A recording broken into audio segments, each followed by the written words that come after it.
नेपाली सेवाको साँझ पखबाट विनिता दाहालको नमस्कार। आज कार्यक्रममा प्रमुख प्रतिपक्षी एमालेको अवरोध बीच चालू बजेटमा 15 अर्ब रूपियाँले कटौती गर्दै अर्थमन्त्रीद्वारा बजेट सम्बन्धी प्रतिस्थापन विधेयक पेश। चालू आर्थिक वर्षका नीति तथा कार्यक्रमहरू कार्यान्वयन गर्न रु 16 खर्ब 32 अर्ब 83 करोड़ विनियोजन गरेको छु। प्रधानमन्त्री सहित सत्ता साझेदार दलका नेतासँग अमेरिकी सहायता परियोजना एमसीसी की उपाध्यक्षको भेट। मन्त्री परिषदबारे आज सत्ता साझेदार दलहरूबीच के कुराकानी भयो? छिटो टुङ्गाएर नाम दिन पर्यो भन्ने कुरा प्रधानमन्त्रीको थियो। छिटो गर्नुपर्छ भन्ने कुरामा सबै सहमत अरू दल पनि। आत्महत्या रोकथाम सम्बन्धी एक चर्चा र अन्तर्राष्ट्रिय प्रसंगमा चीन र अमेरिकाका राष्ट्रपति बीच 7 महिनापछि पहिलो पटक टेलिफोनमा कुराकानी। तर सबैभन्दा पहिला आजका प्रमुख विश्व समाचार। गनी अन्सारीबाट समाचार सुन्नुहोस्। अमेरिकी राष्ट्रपति जो बाइडनले दुई देशबीच मुठभेड निम्त्याउन सक्ने असमझदारीहरू हटाउनका लागि संवादका माध्यमलाई खुला राख्नुपर्ने आफ्ना चिनिया समकक्षी सी जिनपिङसँग भनेका छन्। गत फेब्रुअरी महिना यता पहिलो पटक दुई नेताबीच लामो टेलिफोन कुराकानी भएको छ। सीले चीनप्रतिको अमेरिकी नीतिका कारण उत्पन्न समस्याबारे कुरा राखेको बुझिएको छ। संवाददाता स्टेफन म्याकडोनेल भन्छन्, दुई नेताले चीन अमेरिका बीचको प्रतिस्पर्धालाई मुठभेदमा परिणत हुन नदिन आफ्नो दायित्व सुनिश्चित गर्ने विषयमा छलफल गरेको अमेरिकी अधिकारीहरूले बताएका छन्। दुई देशबीच मुठभेड भए विश्वका लागि समस्या हुने चिनिया पक्षले जनाएको छ। संवाददाता स्टेफन म्याकडोनेल द्विपक्षीय व्यापार, साइबर सुरक्षा र साउथ चाइना सी लगायतका विषयमा जारी मतभेदबारे कुराकानी भएको व्हाइट हाउसले जनाएको छ। लेबननले 13 महिना लामो राजनीतिक गतिरोधपछि नयाँ सरकार पाएको छ। राजनीतिक गतिरोध हुँदा त्यहाँको मुद्राको 90% अवमूल्यन हुनुका साथै अधिकांश नागरिक गरीबीको रेखामुनि धकेलिन पुगेका थिए। राष्ट्रपति मिशेल औनले प्रधानमन्त्री नजीब मिकातीद्वारा प्रस्तावित मन्त्री परिषदलाई स्वीकृत गरेका छन्। बेरुत स्थित संवाददाता एना फोस्टर भन्छिन्, महत्वपूर्ण पद कसले सम्हाल्नेछन् भन्ने महिनौं यताको अनिश्चय आज अन्त्य भएको छ। सरकार गठन भएसँगै प्रधानमन्त्री नजीब मिकातीले आफ्नो पहिलो प्राथमिकता अन्तर्राष्ट्रिय मुद्रा कोषसँग वार्ता हुने बताएका छन्। संवाददाता एना फोस्टर पूर्व प्रधानमन्त्री साद हरिरीद्वारा प्रस्तावित मन्त्री परिषद राष्ट्रपतिबाट अस्वीकृत भएपछि अर्बपति व्यापारी मिकातीलाई सरकार गठन गर्न आह्वान गरिएको थियो। रूसी ऊर्जा कम्पनी ग्याजप्रोमले रूसबाट प्राकृतिक ग्यास जर्मनी निर्यात गरिने नोर्ड स्ट्रीम 2 पाइपलाइनको निर्माण पूरा भएको जनाएको छ। बाल्टिक समुद्र मुनि 1230 किलोमिटर लामो पाइपलाइन मार्फत मस्कोले अब जर्मनीलाई बेच्ने ग्यासको मात्रा 2 गुणाले बढ़नेछ। यद्यपि जर्मन नियामक निकायले प्रमाणीकरण नगरेसम्म रूसले निर्यात शुरू गर्ने छैन र प्रमाणीकरण प्रक्रियामा 4 महिनासम्म लाग्न सक्ने अपेक्षा गरिएको छ। यो परियोजनासँगै सो क्षेत्रमा ऊर्जा आपूर्तिमा मस्कोले नियन्त्रण कायम गर्ने र त्यसबाट मध्य तथा पूर्वी युरोपमा सुरक्षा खतरा बढ़न सक्ने भन्दै युक्रेन, अमेरिका र अरू देशले चिन्ता व्यक्त गरेका छन्। तपाई बीबीसी नेपाली सेवाको साँझपख सुनिरहनु भएको छ। रूस र बेलारूसले करिब 2 लाख सैनिकको सहभागितामा साताव्यापी संयुक्त सैन्य अभ्यास शुरू गरेका छन्। अभ्यासका क्रममा युद्धपोत तथा ट्याङ्कबाट फायरिङ गर्दै गरिएका र लडाकु विमानहरू अवतरण गर्दै गरेका दृश्य सहितका फुटेज रूसी सेनाले सार्वजनिक गरेको छ। बेलारूस, पश्चिमी रूस र बाल्टिक समुद्रमा सैन्य अभ्यास भइरहेको छ। सैन्य अभ्यासको पूर्व सन्ध्यामा दुई देशका राष्ट्रपतिहरूले द्विपक्षीय सम्बन्ध सुदृढ गर्ने उद्देश्य सहित थुप्रै विषयमा सहमति भएको घोषणा गरेका थिए। भारतमा हिन्दू राष्ट्रवादी बीजेपी नेतृत्वको सरकारका नीतिहरूबारे आलोचनात्मक रिपोर्ट प्रकाशन गरेका 2वटा डिजिटल वेबसाइटका कार्यालयमा कर अधिकारीहरूले छापा मारेका छन्। अधिकारीहरूले छापा मारेको नभई सर्वेक्षण भ्रमण गरेको बताएका छन्। न्यूज क्लिक र न्यूज लन्ड्री वेबसाइटका कर भुक्तानीबारे आफूहरूले विस्तृत जान्न चाहेको अधिकारीहरूको दावी छ। तर आलोचकहरूका अनुसार नरेन्द्र मोदी नेतृत्वको सरकार विपक्षी र आलोचक संचार माध्यमप्रति असहिष्णु रहँदै आएको छ र अमेरिकी ओपन टेनिस प्रतियोगितामा 22 वर्ष यता पहिलो पटक 2 किशोरीबीच फाइनलमा प्रतिस्पर्धा हुने भएको छ। 19 वर्षीय क्यानेडियन खेलाड़ी लैला फर्नान्डेजले विश्व नम्बर 2 बेलारूसकी आरियाना सबालेन्कालाई 2-1 को सेटमा हराउँदै फाइनलमा स्थान पक्का गरेकी हुन्। अब उनको भेट 18 वर्षीय एमा राडुकानुसँग हुनेछ। यसअघि राडुकानुले ग्रीसकी मरिया सक्कारीलाई सोझो सेटमा हराएकी थिइन्। यो बीबीसी नेपाली सेवा हो।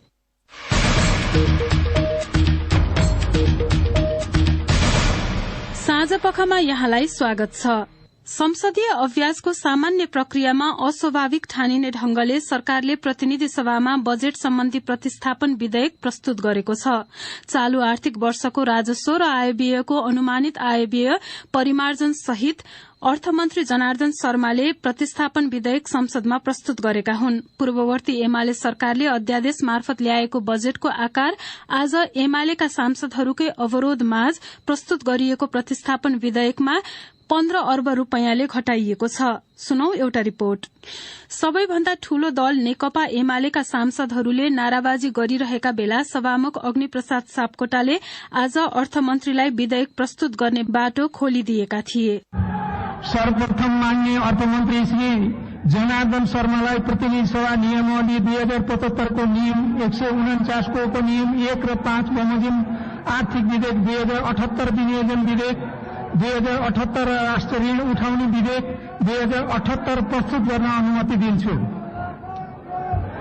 नाराबाजीकै बीच विधेयक प्रस्तुत गर्न अर्थमन्त्री शर्मा अस्वाभाविक देखिने शैलीमा दौड़ेर रोस्टममा पुगेका थिए, जुन दृश्य संसदमा विरलै देखिन्छ।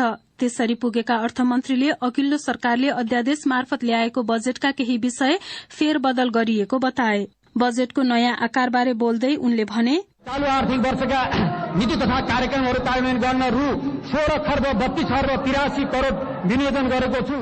आज प्रस्तुत गरिएको प्रतिस्थापन विधेयक बारे पूर्व अर्थ सचिव रामेश्वर खनालले बीबीसी नेपालीसँग भने, अंकको हिसाबले वित्तीय अनुशासन कायम गर्नको निमित्त र भविष्यमा अलिकति संकट नआओस् भनेर देखाउनको निमित्त आन्तरिक ऋणको रकम घटाइएको छ, वैदेशिक ऋणको रकम पनि अलिकति घटाइएको छ। प्रतिस्थापन विधेयकमा मृगौला प्रत्यारोपण गरेका सबै किसिमका क्यान्सर रोगी र मेरुदण्ड पक्षघातका बिरामीलाई औषधि उपचार खर्च बापत मासिक 5,000 का दरले उपलब्ध गराइने उल्लेख छ। त्यसबाहेक शहरी विपन्न नागरिकका लागि सामाजिक संस्थाको सहकार्यमा काठमाडौँ उपत्यकाका कम्तीमा 10 स्थानमा सुपथ र सुलभ खानाको व्यवस्था गरिने, कोविड-19 को प्रभावबाट रोजगारी र आय आर्जन गुमाएका अति विपन्न गरीब 5 लाख परिवारलाई राहत स्वरूप एक पटकका लागि प्रति घर परिवार 10,000 का दरले निश्चित मापदण्डका आधारमा नगद अनुदान दिने लगायत व्यवस्था गरिएको छ। यस्ता खालका व्यवस्था गरिएको बजेट वक्तव्यबारे फेरि पूर्व अर्थ सचिव खनाल, अलिकति पर्याप्त अध्ययन गरेर एकीकृत ढंगले सामाजिक सुरक्षाका रकमहरू बढाएको भए ठिकै हो। त्यो कुरा चाहिँ बजेट वक्तव्यमा बोल्न चाहिँ बोलिएको छ, तर बोले पनि हिसाब नगरिएका कुराहरूमा पनि थप सामाजिक सुरक्षा भत्ताको प्रबन्ध गरिएको हुनाले त्यसले अलिकति वित्तीय व्यवहार चाहिँ भविष्यमा बढाउँछ। संसद बैठकपछि बोल्दै अर्थमन्त्री शर्माले विपक्षी दल एमालेसँग सहमतिको प्रयास विफल भएपछि संविधानको व्यवस्था अनुसार सरकारले विधेयक प्रस्तुत गरेको प्रतिक्रिया दिए। यसअघि पटक पटक एमाले अध्यक्ष केपी शर्मा ओलीले सभामुखको भूमिकालाई लिएर चर्को असन्तुष्टि प्रकट गर्दै आएका छन्। आफूले निष्कासन गरेका सांसद बारेको सूचना जारी नगरेको भन्दै एमाले माधव नेपाल पक्षका सांसदलाई गैर सांसद भन्दै आएको छ र उनीहरूको उपस्थितिमा बैठक चल्न नदिने घोषणा गरेको छ। विरोध र नाराबाजी भइरहँदा सत्ताधारी र विपक्षी सबै पार्टीका प्रमुख नेताहरू भने आज बैठकमा सहभागी थिए। पूर्व अर्थमन्त्री सुरेन्द्र पाण्डेले सरकारले सहमतिको आधारमा अघि बढ़नुपर्ने बताउँदै बीबीसीसँग भने, यो अहिले उत्पन्न भएको संसदका समस्याहरूमा राजनीतिक सहमति गरेर 2-4 दिनपछि नै यो चाहिँ विस्थापन विधेयक ल्याएको भए अर्थमन्त्रीलाई पनि रमाइलो हुन्थ्यो, किनभने सबैको सामु त्यो सुनाउन पढेर सुनाउन पाउँदा रमाइलो हुन्थ्यो। त्यसो गरेको भए चाहिँ ठिकै हुन्थ्यो भन्ने मात्रै म। यसैबीच राष्ट्रिय जनमोर्चाकी सांसद दुर्गा पौडेलका अनुसार एमाले आजको संसद बैठक पनि अवरोध गर्ने योजनाबारे सत्ता पक्षले पूर्वानुमान गरेको थियो। त्यसबारे बिहान प्रधानमन्त्री निवास बालुवाटारमा भएको सत्ता पक्षीय गठबन्धनको बैठकमा छलफल भएको थियो। बीबीसीसँग कुरा गर्दै पौडेलले एमाले अवरोध गरे पनि विधेयकहरू पेश गरेर अघि बढ़ने सहमति बालुवाटारमै बनेको बताइन्। अब एउटा विषय संक्षेपमा। प्रधानमन्त्री शेरबहादुर देउबा र नेपाल भ्रमणमा रहेकी अमेरिकी अनुदान सहयोग मिलेनियम च्यालेन्ज कर्पोरेशन एमसीसी की उपाध्यक्ष फातिमा सुमार बीच आज भएको भेटमा प्रधानमन्त्रीले एमसीसी अगाडि बढ़ाउन आफूले राजनैतिक स्तरमा छलफल जारी राखेको बताएको अर्थ मन्त्रालयले जनाएको छ। उपाध्यक्ष सुमारले संसदबाट एमसीसी छिट्टै अनुमोदन हुने विश्वास गरेको र त्यसले नेपालको आर्थिक विकासका लागि महत्वपूर्ण योगदान गर्ने बताएको अर्थ मन्त्रालयले जारी गरेको विज्ञप्तिमा उल्लेख छ। आजै सत्ता साझेदार तथा माओवादी केन्द्रका अध्यक्ष प्रचण्डसँग र ऊर्जा मन्त्री पम्फा भूषालसँग पनि उपाध्यक्ष सुमारले भेटवार्ता गरेकी छन्। भेटमा प्रचण्डले एमसीसीको विषयमा सबै राजनैतिक दलबीच सहमति गरेर अगाडि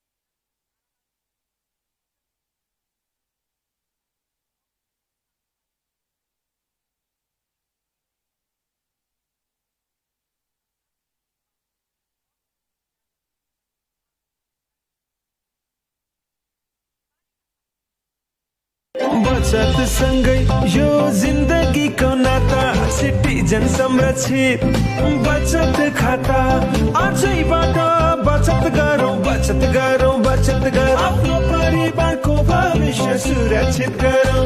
वार्षिक 5% उच्च ब्याजमा सिटिजन संरक्षित बचत खाता खोलौँ न। सिटिजन संरक्षित बचत खाता विशेषताहरू रु 50,000 सम्मको स्वास्थ्य बीमा खर्च, रु 5 लाख सम्मको दुर्घटना मृत्यु बीमा, निशुल्क चेकबुक, निशुल्क भिसा डेबिट कार्ड, निशुल्क मोबाइल तथा इन्टरनेट ब्याङ्किङ सेवा, बैंकका विभिन्न सेवाहरूमा 50% छुट तथा नेपाल भरिका जुनसुकै एटिएमबाट पैसा निकाल्दा शुल्क नलाग्ने। विस्तृत जानकारीका लागि सिटिजन्स बैंकको नजिकैको शाखाहरूमा सम्पर्क गर्नुहोस्। Citizens bank international limited. आग्रह गरेको बैठकमा सहभागी राष्ट्रिय जनमोर्चाकी सांसद दुर्गा पौडेलले जानकारी दिइन्। उनका अनुसार जतिसक्दो छिट्टै मन्त्री परिषद विस्तार गर्न सबै दलहरू सहमत भएका छन्। तत्कालै क्याबिनेट बनाम टाइम लाउनु हुँदैन, धेरै टाइम भयो। तपाईँहरूले चाहिँ आफ्नो पार्टीमा सल्लाह गरेर छिटो टुङ्गाएर नाम दिन पर्यो भन्ने कुरा प्रधानमन्त्रीको थियो। छिटो गर्नुपर्छ भन्ने कुरामा सबै सहमत, अरू दल पनि। तर जानकारहरूका अनुसार राजनीतिक दल सम्बन्धी अध्यादेशको निरन्तरता कि अन्त्य भन्ने विषयमा गठबन्धनभित्रै मत भिन्नता रहेका कारण मन्त्री परिषद विस्तारमा ढिलाइ भएको हो। उपेन्द्र यादव नेतृत्वको जनता समाजवादी पार्टी जसपा नेपाल उक्त अध्यादेश अब निष्क्रिय हुनुपर्ने पक्षमा देखिएको छ। 20% मात्रै सांसदले नयाँ पार्टी बनाउन सक्ने अध्यादेशको व्यवस्था रहँदासम्म मन्त्री बन्न नपाएर असन्तुष्ट हुने आफ्ना पार्टीका 5 जना सांसदले मात्रै पनि पार्टी फोडिदिन सक्ने डर जसपामा रहेको कतिपयले ठानेका छन्। त्यसको संकेत दिँदै जसपा नेता महेन्द्र राय यादवले भने,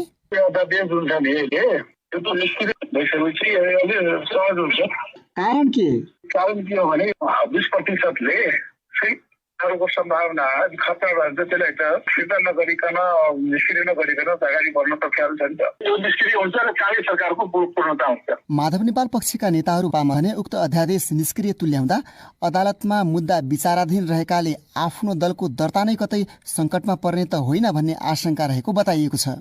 तर त्यसबारे उक्त पार्टीका नेताहरूले कुनै प्रतिक्रिया दिएका छैनन्। सत्तापक्षीय दलका बैठकहरूमा यसबारे पटक पटक छलफल भएको स्रोतहरूले बीबीसीलाई जानकारी दिएका छन्। समय घर्किँदै गएकाले पछि फेरि विस्तार गर्ने गरी हाललाई केही मन्त्री नियुक्ति गर्ने कि भन्ने विकल्पमा पनि छलफल भएको बताइएको छ। शरद केसी, बीबीसी, काठमाडौँ। राजनीतिपछि अब स्वास्थ्य सम्बन्धी प्रसंग। विश्व स्वास्थ्य संगठनको दक्षिण पूर्वी एसिया क्षेत्रीय समितिको 74औं बैठक यो क्षेत्रको स्वास्थ्य प्रणाली र अत्यावश्यक स्वास्थ्य सेवाको सबलीकरण लगायतका विषयमा जोड़ दिँदै सकिएको छ। कोविड महामारी बीच भर्चुअल रूपमा भएको बैठकको अध्यक्षता नेपालले गरेको थियो। यसै सन्दर्भमा हामीले स्वास्थ्य तथा जनसंख्या मन्त्रालयका प्रवक्ता डाक्टर कृष्ण प्रसाद पौडेललाई बैठकले मुख्य गरी के निर्णय गरेको छ भनेर सोधेका छौं। एक नम्बर हाम्रो आजको प्रतिबद्धता अथवा रिजोल्युसनको मुख्य भनेको कोभिड-19 अहिलेको जुन महामारी छ यस सन्दर्भमा अत्यावश्यक स्वास्थ्य सेवाहरू जुन नन कोभिड पनि हुन सक्छन्, जस्तो उदाहरणको लागि खोप होला, परिवार नियोजन होला, हाम्रा चलिरहेका अभियानहरू छन्, यी अभियानहरूलाई थप प्रभावकारी बनाउन मन्त्री स्तरीय घोषणापत्र जारी गर्ने एउटा महत्त्वपूर्ण निर्णय भएको छ। त्यसैगरी जो सन् 2022-23 को कार्यक्रम तथा बजेट पारित भएको छ विश्व स्वास्थ्य संगठनको आगामी आर्थिक वर्षको। त्यसैगरी अर्को महत्त्वपूर्ण भनेको यो विद्यालयहरूलाई स्वास्थ्य प्रवर्धन गर्ने कार्यको रूपमा नलग्यो भने नसर्ने रोग लगायतका जोखिमहरू बालबालिकाकै उमेरदेखि त्यहाँको खानपान रहनसहन यी सबै कारणले र हाम्रो चेन्जिङ लाइफस्टाइलको कारणले जे भएको छ त्यसलाई प्रवर्धन गर्न विद्यालयहरूदेखि नै कामहरू गर्नुपर्छ, प्रभावकारी कार्यक्रमहरू सुरु गर्नुपर्छ। नसर्ने रोगको जुन अब प्रकोप बढ्दो छ, विशेष गरी उच्च रक्तचाप, मधुमेह, मुटुका रोग, क्यान्सर लगायतका बिमारहरू जुन हाम्रो आनी बानी हिडडुल गर्ने जुन परम्परागत यो लाइफस्टाइलमा परिवर्तन छ त्यो चाहिँ विद्यालयदेखि नै प्रवर्तन गर्नुपर्छ र विद्यालय नै यो स्वास्थ्य प्रवर्धन गर्न उपयुक्त ठाउँ हुन् भनेर हाम्रो विद्यालय स्वास्थ्य कार्यक्रमलाई जोड दिएर अगाडि बढाउने प्रभावकारी बनाउने एउटा चाहिँ रिजोल्युसन अथवा प्रतिबद्धता पास भएको छ। त्यसैगरी मुख स्वास्थ्य, आँखा स्वास्थ्य र नसर्ने रोग, क्यान्सर लगायतका यिनीहरूको रोकथाम नियन्त्रणमा भएका हाम्रा अहिलेसम्म भएका प्रयासहरूलाई थप सुदृढ बनाउने। त्यसैगरी अब आगामी दशक चाहिँ हामीले 1 दशक भाइरल हेपाटाइटिस, एचआइभी र यौन रोग सेक्सुअली ट्रान्समिटेड डिजिजहरूको नियन्त्रणको लागि 1 दशकभित्र काम सक्ने भन्ने छ। विशेष गरी आपतकालीन सेवालाई सुदृढ गर्ने, स्वास्थ्य आपतकालीन अवस्थामा भएका हाम्रा प्रयासहरूलाई कसरी सफल बनाउने, कसरी हाम्रो स्वास्थ्य प्रणालीलाई रेजिलियन्ट महामारी जन्य अवस्थामा पनि स्वास्थ्य प्रणालीले नियमित काम गर्न सक्ने बनाउने र अर्को कुरा यो स्वास्थ्यमा सर्वव्यापी पहुँचका लागि हामीले अहिलेसम्म गरेका कदमहरूलाई कसरी सशक्त बनाउने। महामारी जस्तो अवस्थामा पनि यो सर्वव्यापी पहुँचको यो चक्र छ यो ब्रेक नहोस् यो कुरालाई पनि जोड दिने कुरा भएको छ। सरुवा रोगहरू अथवा नसर्ने रोगहरूमा हाम्रो भएका प्रयासहरूलाई अझै सशक्त बनाउने प्रतिबद्धता चाहिँ पेश भएको छ सबै मुलुकहरूको तर्फबाट। ताजा हाम्रो एउटा घोषणापत्र तयार भएको छ। खास गरी नेपालको लागि यो बैठक कुन कुन अर्थमा उपलब्धिपूर्ण रह्यो? 11 वर्षपछि हाम्रो मुलुकले यसको अध्यक्षता गर्यो र दुःखको कुरा 2009 को बैठकपछि हामीले चाहिँ यो पटक चाहिँ भर्चुअलबाट मात्रै गर्नु पर्यो र हामी काठमाडौँमा रहेर दक्षिण पूर्व एसियाको अफिस दिल्लीमा रहेको छ, दिल्लीमा रहेर सबै सहभागी राष्ट्रका डेलिगेटहरू प्रतिनिधि मण्डलहरू आफ्ना आफ्नै मुलुकमा रहेर पहिलो पटक यो हामीले सक्यौं र यो सफलतापूर्वक नेपालले अध्यक्षता गरेर नेतृत्व गरेर हाम्रा सफल प्रयासहरू हाम्रा चुनौतीहरू शेयर गर्ने मौका भयो र अर्को देशको सिकाइ विशेष गरी राम्रा प्रयासहरू राम्रा अभ्यासहरूबाट हामीले हाम्रा कार्यक्रमहरूलाई कसरी चाहिँ अझ व्यवस्थित गर्न सकिन्छ, समुदायमा गर्नुपर्ने कार्यक्रम होस् अथवा अस्पताल उपचारात्मक सेवाको होस् जे छलफल भयो ती विषयमा हामीले धेरै कुरा सिक्ने पनि अवसर भयो। हाम्रो स्वास्थ्य प्रणालीमा भएका सबल पक्षहरूलाई कन्टिन्यू गर्ने, निरन्तरता दिने र सुधार गर्ने पक्षहरूमा सिक्ने सिकाइको अवसर पनि रह्यो र हामीले हाम्रो देशको क्षमता हाम्रो देशको चाहिँ विशेष गरी मौलिक अभ्यासहरू अघि मैले भन्दै थिएँ फिजिकल एक्सरसाइजहरू योगाहरू जुन हाम्रा प्राकृतिक चिजहरू हाम्रो परापूर्व कालदेखि रहिरहेका चिजहरूलाई पनि हाइलाइट गर्ने मौका पनि पायौँ। अबको वर्षमा पनि हामीले अध्यक्ष राष्ट्रको रूपमा यो महामारीको अवस्थामा यो क्षेत्रका धेरै नागरिकहरूलाई बताउने प्रयासमा चाहिँ नेतृत्व लिनुपर्ने छ।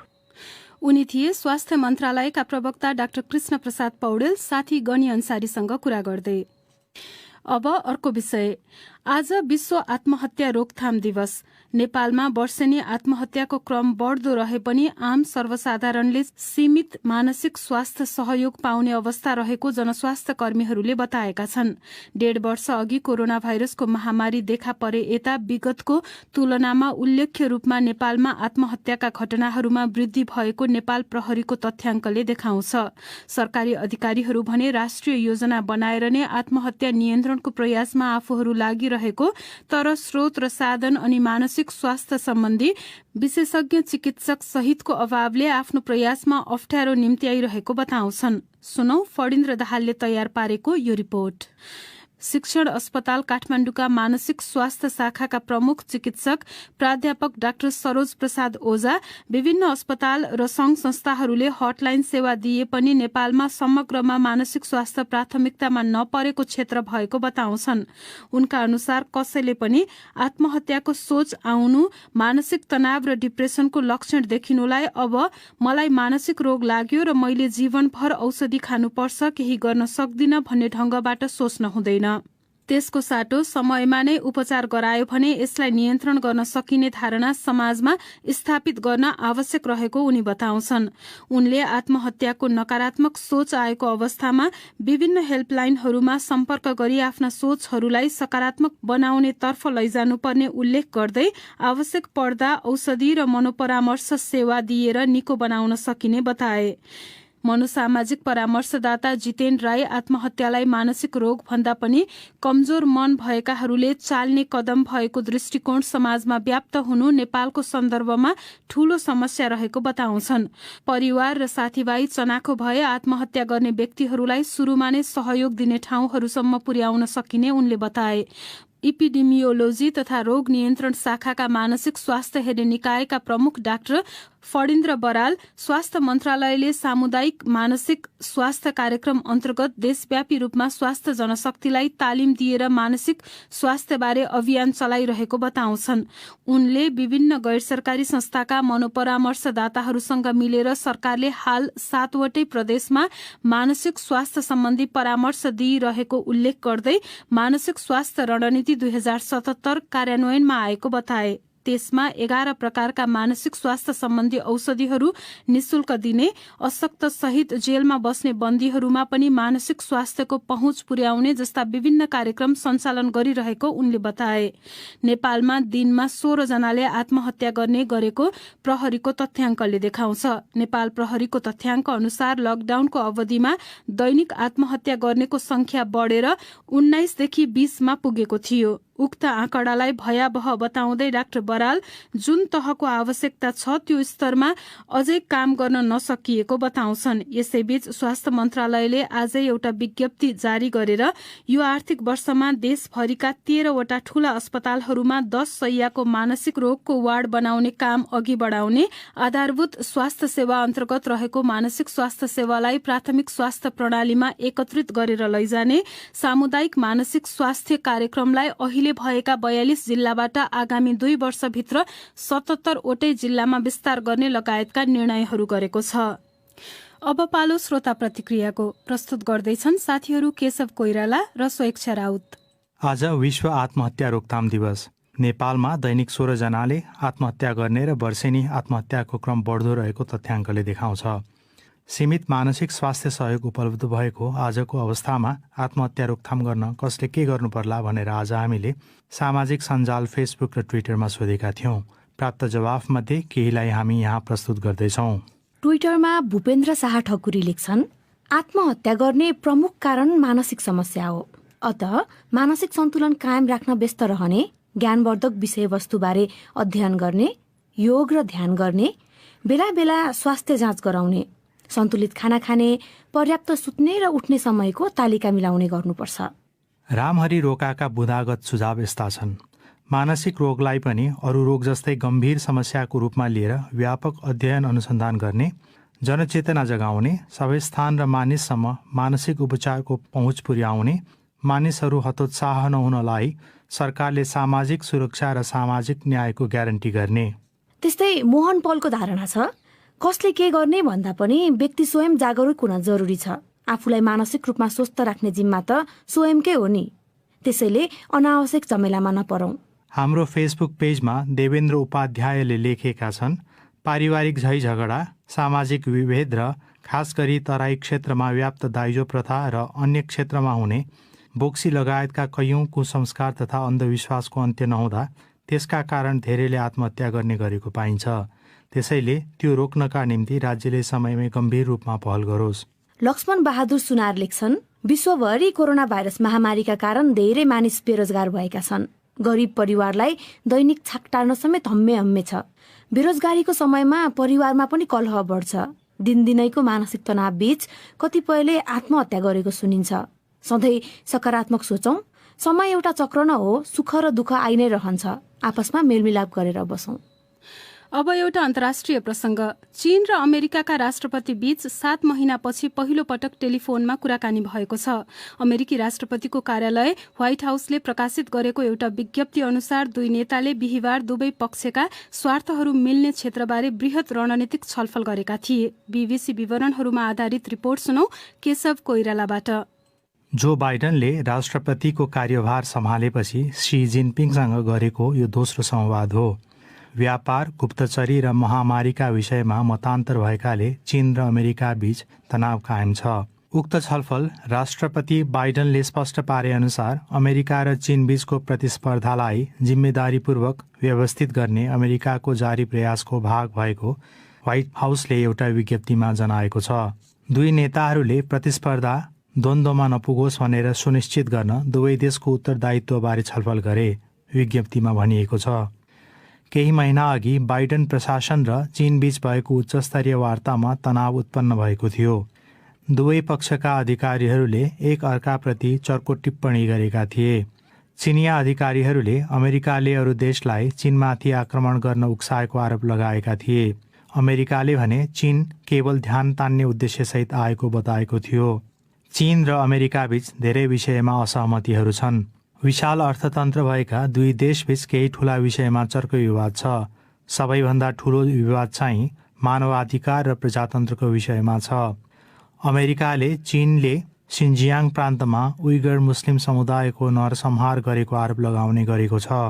अनि नयाँ सुरक्षा कानून ल्याएर बेजिङले हङकङमा प्रजातान्त्रिक अधिकारलाई दमन गर्न खोजेको अमेरिकाको भनाइ छ। चीनले अमेरिकालाई आफ्नो आन्तरिक मामिलामा हस्तक्षेप नगर्न बारम्बार चेतावनी दिएको छ। वाशिङटनले चीनको सत्तारूढ कम्युनिस्ट पार्टीलाई दुर्नाम गर्न खोजेको बेजिङको आरोप छ। व्यापारको विषयमा पनि विवाद छ। डोनाल्ड ट्रम्प अमेरिकाका राष्ट्रपति हुँदा सन् 2018 देखि दुई देशबीच व्यापार युद्ध चलिरहेको छ। त्यति बेला अमेरिकाले चिनिया सामानमा 360 अर्ब डलर भन्दा बढी कर लगाइदिएको थियो। प्रतिक्रिया स्वरूप चीनले पनि अमेरिकी सामानमा 110 अर्ब डलर कर लगाइदियो। केशव कोइराला। अब आजको अन्तिम विषय। धरानस्थित बीबी कोइराला स्वास्थ्य विज्ञान प्रतिष्ठानका 4 मुख्य पदाधिकारीको राजीनामा लगायत माग गर्दै विगत करिब 3 महिनादेखि आन्दोलन चलिरहेको छ। यसैबीच उपकुलपति डाक्टर ज्ञानेन्द्र गिरीले आफूले भ्रष्टाचार नगरेको दावी गर्दै भ्रष्टाचार गरेको प्रमाणित भए आफू कुर्सी छोड्न तयार रहेको बताएका छन्। उनै गिरीसँग कुरा गर्दै हाम्रा संवाददाता उमाकान्त खनालले सुरुमा सोधेका छन्, तपाई दोषी नभएको भए आन्दोलनको जड के हो त? आन्दोलनको जड भने विगत 20-25 वर्षदेखिको भ्रष्टाचारले जक्रिएको यो संस्था आएको भर्खर 14-15 महिना भयो। म आउँदाखेरि यहाँ अलरेडी 2टा पदाधिकारीहरू पहिलेकै पदाधिकारीको बेगारको समयमा सिद्धिएर बसिरहेका रहेछन्। यो रेक्टर र हस्पिटल डाइरेक्टर।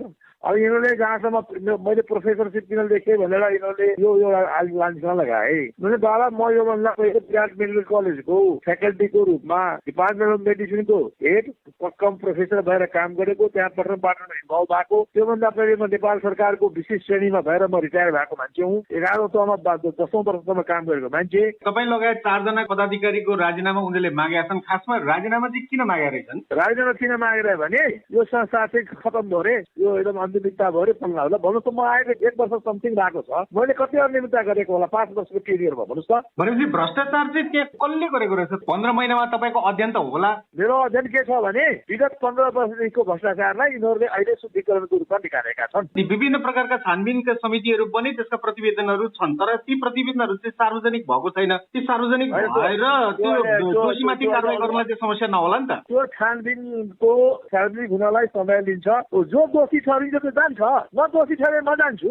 अब यो आन्दोलन के गरेर रोकिन्छ त? कसरी रोक्नुहुन्छ? तपाईँले जिम्मेवारी पदाधिकारी उपकुलपति हुनुहुन्छ। अब जिम्मेवारी मैले आह्वान गर्ने हो। मैले त भनिसकेँ नेपाल सरकारले विज्ञप्ति जारी गरिसक्यो यिनीहरूले राखेका मागहरूलाई यसरी पूरा गर्नलाई। तपाईँको अब छानबिन कमिटी पनि सरकारले गठन गरिसक्यो। सबैले छानबिन कमिटी गठनले अब यो समय लिन्छ क्यारे त्यो पर्खिनु पर्यो। हामी कन्भिन्स गर्ने प्रोसेसमा छौँ। ममा नै अलिकति समस्या छ भन्ने कुरो भित्रबाट लागेको छ कि छैन? छैन। र म सुनौटी दिन्छु कि कुनै पनि अनुसन्धान कमिटीलाई अख्तियारले हो कसैले प्रमाणित गरोस्। भनेपछि तपाईँ दोषी देखिनु भयो, यदि त्यो चाहिँ प्रमाणित भयो भने तपाईँ पद छोड्न तयार? एकदम खुसी। तर बिखैमा खाएकोलाई बिख खाएको भन्न पाइन्छ? चोरी नगरेकोलाई चोर भन्न पाइन्छ? उनी थिए धरानस्थित बीपी कोइराला स्वास्थ्य विज्ञान प्रतिष्ठानका उपकुलपति डाक्टर ज्ञानेन्द्र गिरी हाम्रा साथी उमाकान्त खनालसँग कुरा गर्दै। हामी बीबीसी नेपाली सेवाबाट बोलिरहेका छौं। बीबीसी नेपाली सेवाका सामग्री रेडियो, अनलाइन र सामाजिक सञ्जालमा पनि उपलब्ध छन्। मोबाइल फोन एप हाम्रो पात्रो मार्फत पनि तपाईँ बीबीसी नेपाली सेवाका समाचार सामग्री हेर्न सक्नुहुन्छ।